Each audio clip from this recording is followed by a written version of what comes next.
by the end of the 70s. In his first campaign, opposing a King County measure to forcibly socialize thousands of acres of farmland in 1976, not 1776, he debated politicians and attorneys on radio, TV, and many public and legal forums, including the UW Law School. He has published over 400 articles on political issues, advocating issues including property rights, the Constitution, and the inalienable right to life over a period of more than 25 years. Please welcome Doug Parris to the stage.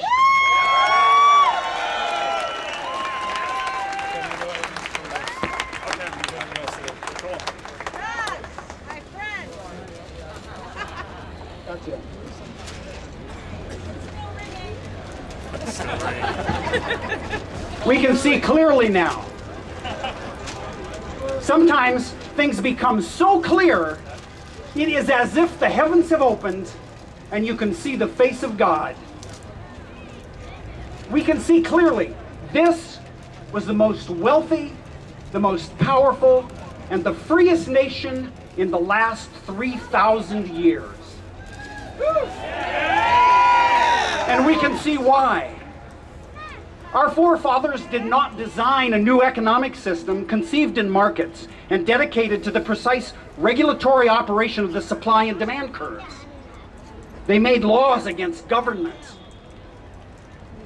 They did not shed their blood for their own enjoyment, but established freedom and private property for their families. Economists did not invent market economics. They discovered it from the results. America did not develop the most broadly distributed wealth in recorded history because we took rich people's money, but because we didn't. We will become poor if we do, but that's on the horizon. We can see clearly now that the U.S. government is headed for bankruptcy. It was probable when Obama took office. Now it's inevitable. Both parties have gone in the same direction at different speeds. That's the whole difference. If you come to the North Shore Common Sense meeting on Monday, there's so many people passing flyers around, we'll run the numbers for you and show you how it works. It's clear the Obama administration will blame their failure on whatever freedom remains when they're done. Their plans are known. We can see clearly now how the Republic has been lost for the cause of freedom. It's not because of rising taxes. That wakes people up. There's a political price. But borrowing and counterfeiting money is free. Free money! Free money! You can get free money from the government to buy new furniture, to take a trip overseas, to learn to play the piano, to buy, to put yourself into business, to go to college, to pay off your student loan. That may sound like Matthew Lesko, but that's your congressman, and your senator, and your congressman, and your president. And every dime of it is a crime. A violation of their oaths of office, a desecration of the Constitution that forbids it. We can see that the last Republican administration had a Republican president, and a Republican House, and a Republican Senate, and a Republican Supreme Court, and they spent your money like drunken politicians. I submit to you, it is because they're drunken politicians.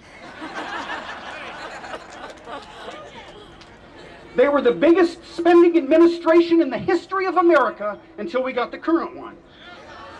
In 2006, they got thrown out of Congress. So, in 2008, they ran a bumbling buffoon whose brilliant ballot box brainstorm was billions in bailouts for bad bankers. Obama's hope and change was just more of the same, only bigger still.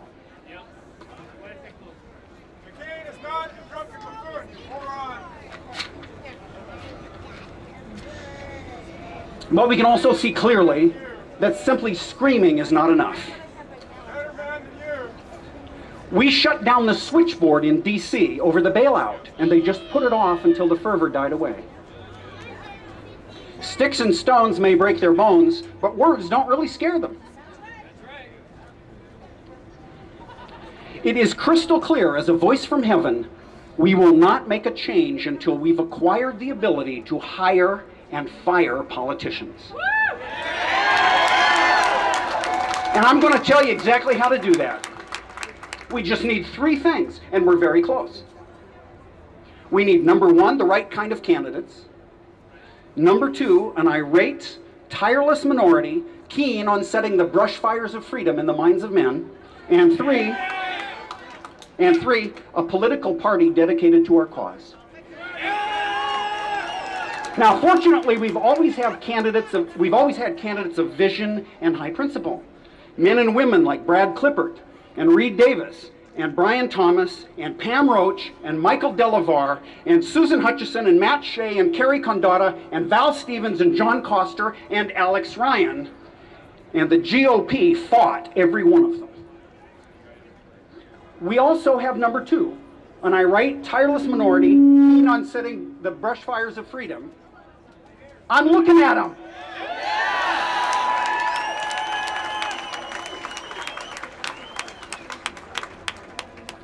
If you will dedicate yourself to the political process, your zeal is all we need for number 2. God bless you. The third item we need is a political party, an organization cultivating grassroots, coordinating all the efforts of our issue groups, our candidate recruiting, our legal strategy, fundraising, campaign efforts, public and press relations, and coordinating it all with a legislative agenda. That party must be organized only around restoring freedom and justice, the ideals of America embodied in our Constitution and Declaration of Independence, no more, no less.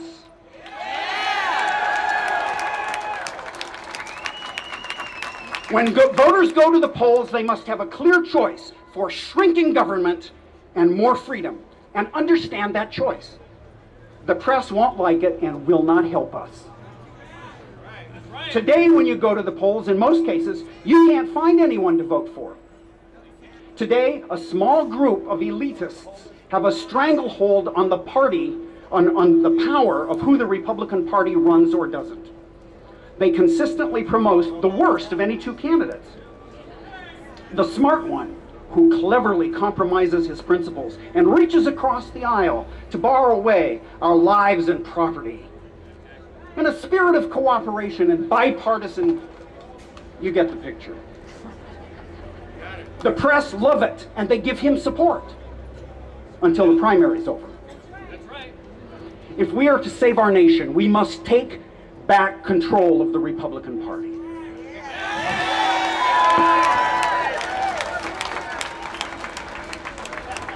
We must nominate candidates by caucuses and conventions run by rules of open discussion and openly counted voting, however long that takes. Sound simple? It is. But the results will seem as magical as they were for our forefathers. If we can do this, we will declare a take-no-prisoners war on unconstitutional spending, and that means most of it. We will slash pork barrel waste as has not been done in 3/4 of a century. We will begin the long war to take back our nation from the cannibalistic buffet table of the liberal legal establishment in the Justice Department, the FBI, the Treasury, the CIA, and the judiciary. We will begin assembly line impeachments of the phalanxes of judicial oath violators. We will do to judicial crime what Ronald Reagan did to Soviet expansionism. We will reawaken the love of freedom and justice in the hearts of America. We will generate an economic boom that will eclipse the Reagan boom of the 80s, founding hundreds of thousands of small businesses, unleashing the enormous strength of our industrial base, exploding prosperity and personal wealth, putting the budget back into surplus in 4 years. We will turn back the tide of environmental communism. restore property rights, begin the restoration of marriage. We will see the Constitution restored, the borders protected, ballot cheaters imprisoned, murderers and child rapists executed, taxes cut in half, the economy unchained, and an explosion of family love and prosperity.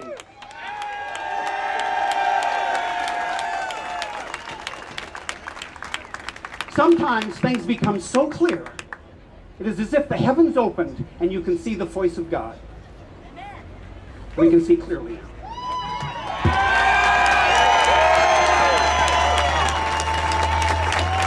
Thank you, Doug. All right, let me see real quickly here. Okay,